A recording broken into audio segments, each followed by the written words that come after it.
My name is Graham Holford. I'm the writer and director of the film Pasture, which is a film set in modern day Appalachia about two young men who are forced out of the community that they were raised in, and they have to grapple with um, their relationship to each other and the new world.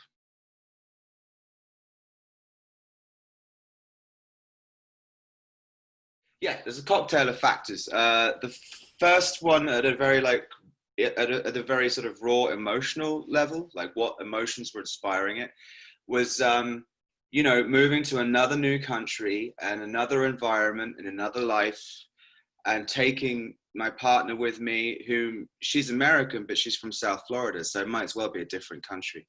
So I had a lot of anxieties about myself entering into this new life and bringing someone with me. That was kind of emotionally where it came from. And then being here in Appalachia, I realized that there are a lot of small communities that live sort of not really, they don't really blend.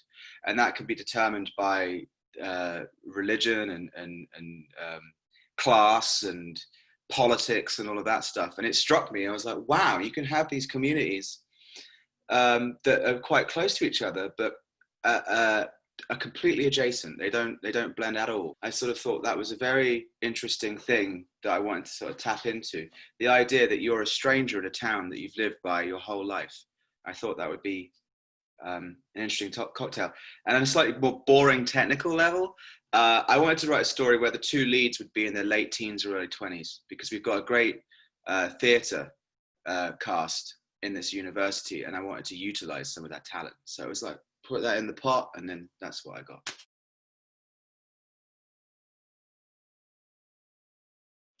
Right. So casting was, I mean, it's always pivotal when you're making a film, but it actually led to some narrative changes and some character changes, like quite significant ones. So Seth Eggenschwiller, the guy that played Levi, I kind of already knew I wanted him because he's got he's only what 20 at the time, but he's got this sort of air about him, like this, like, hate this expression, but he's kind of got this old soul about him. And Caleb, I've always liked, and he's a really unique character, you know. And he came in and he read for Levi, and the read was good. He's always really well prepared. But then we sat and chatted to him a little bit about his life and his experience, and his sort of, I want to say vulnerability, but it wasn't vulnerability. He was very honest about, who he is and where he is in this world, and his anxieties and how he relates to everything. That when he walked out of the room, my producer and I were like, we should put him in the film. And originally it was a heterosexual couple that was going to have a kid out of wedlock that was going to chuck them out. But instead we decided, well, why aren't they in love with each other as two young men? And then it just felt right. It was like, yeah, this is the way to go with it. So lots of rewrites, quick rewrites, working with the boys. So the casting was like, changed the film completely.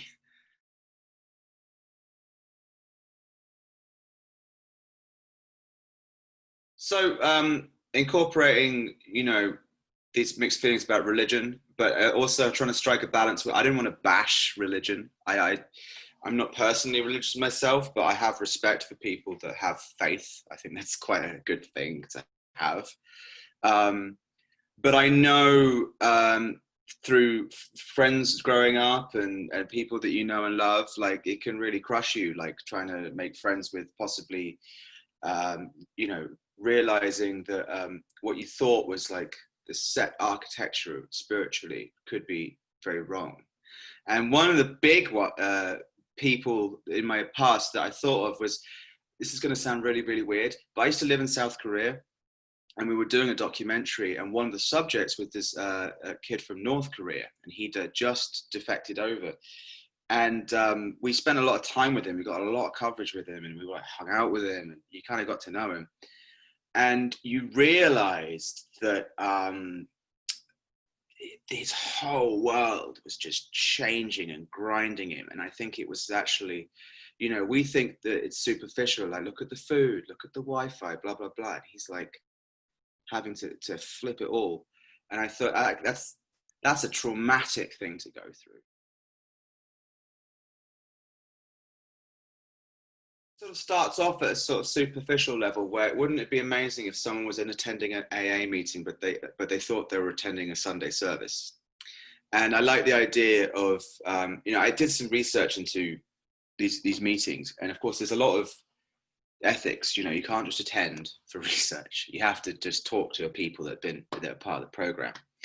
And there is always an emphasis on everyone being open, everyone listening, and everyone trying to understand and make sure people are being heard. And I figured that this character needed that. That he does still fundamentally misunderstand where he's at.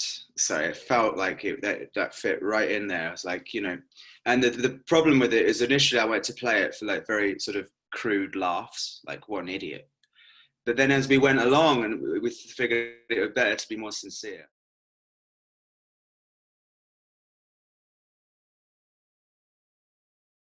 Yeah, so on set, it was, so I'll tell you a couple of things that I've mentioned before. There was a polar vortex.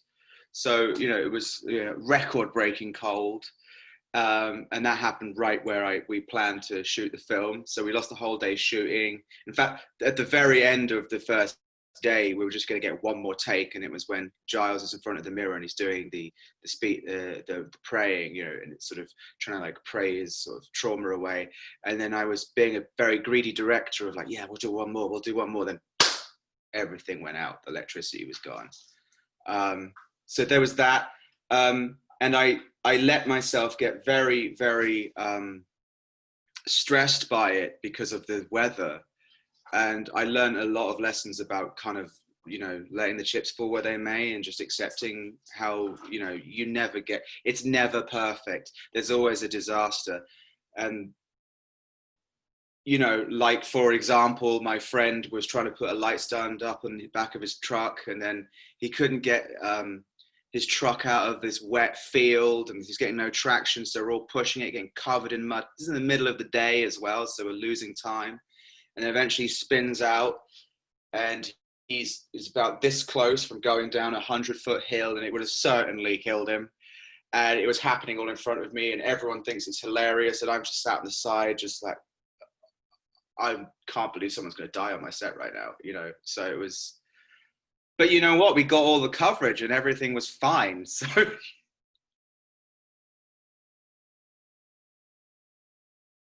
it was just very important to have these two characters listening to each other and being on the same page. That's all I wanted. I think that often drama can shortchange an audience because we have that moment where we know the characters have turned the corner, they've learned something, and then we spend the next 15 minutes watching them do it. And it's kind of boring, you know, like we know where it's going. To me, the moment when you realize that Giles and Levi have finally put their cards on the table and they accept what they've got. And, you know, life's still going to be hard for them. Like they don't know their ass from their elbow when it comes to getting a job or anything like that. But at least, and we don't even know that they're going to be together. And I vacillate on whether they would be or not. And I think eventually no, you know, because they realize the world is bigger than their world. But to have that moment where they're slightly taking the piss out of each other, but they're also listening to each other. And then Levi knows why Giles is so in such pain in a way that's completely different to Levi. Just have that moment, then get out. We don't need to give you any more.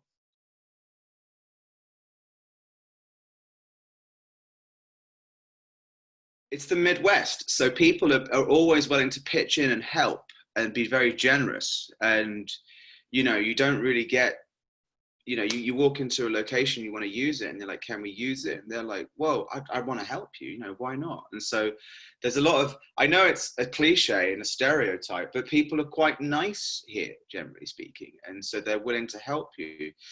Making it in this student environment, you know, postgrad and undergrad, I'm the older guys on set, and everyone's trying really hard to be really good at their craft. So we're having laughs and we're having jokes and we're you know, having disasters, but there's so much enthusiasm and commitment that like it feels good being on set, even though, you know, disaster hell is around the corner.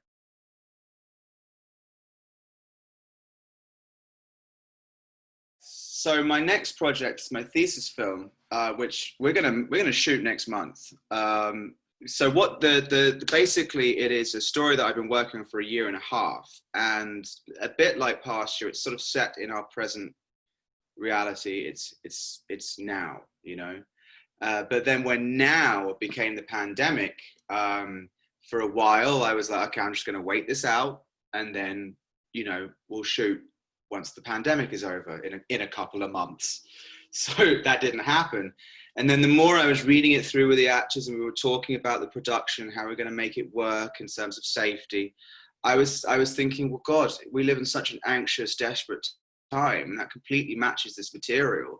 Let's put COVID in the backdrop of this story. So we're doing that. And it's a story about a mother who is at odds with her family because she has problems with anxiety and alcohol, and things are coming to a head. So it's from the point of view of a person that is anxious, desperate, but is a good person trying to get through this. And then when you put the pandemic in the background, that just ups the anxiety. So with all the safety and protocol, I'm very confident we can do it. And I honestly think it would be a really good piece. We have to set certain limitations. We have to be responsible. We have to wear masks and, you know, realize that we don't have full access to, like in terms of film, like we can't use that location. We can't do that. Oh yeah, by the way, that person's a certain age, so we need to protect that person.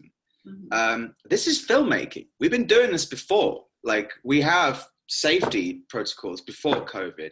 We had to organize things really thoroughly before COVID.